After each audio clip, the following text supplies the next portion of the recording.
It is a pleasure to follow the honourable gentleman for Clacton.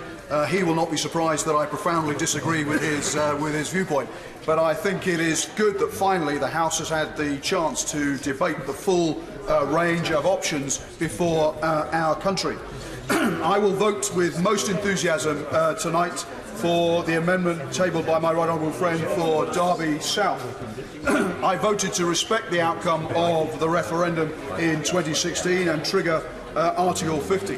But what has become clear over the last 2.5 years is so much more about the detail of what the real impact of Brexit would mean for our constituents, and also just how many of the promises by those who campaigned for vote leave have been demonstrably seen not to be true. I was proud to be one of the 1 million who marched in London on Saturday, and I do think it shouldn't be only the 650 of us here in the UK that get to have the final say on which Brexit option is decided. Given that Brexit has such huge implications for our country, it is surely only right that once a Brexit deal has been finalised, that people should have the final say. I will vote to strengthen the protection against a no-deal Brexit for our country, the Amendment L proposed by the honourable lady for the honourable member from the Scottish Nationalist Party.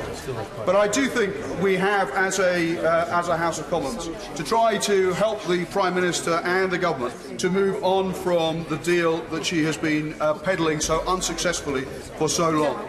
And for me, the dilemma before this House is essentially how close or how distant a relationship do we want to have with the European Union.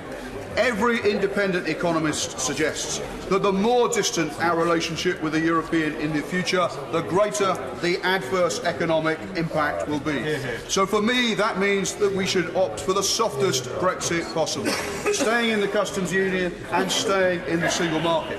And given that the vast majority of jobs, both for my constituents and others, depend on the services sector, every independent economist that I have seen suggests there will be a huge impact for our country if we leave the single market in terms of the loss of services business. And for that reason alone, I think we should be staying in the single market. Trade remains the last great unicorn yet to be fully taken down. I do not believe there will be better trade deals on offer after Brexit. I think we have got good trade deals as a result of membership of the European Union, and I look forward to supporting Amendment M. Thank you very much, Mr. Speaker.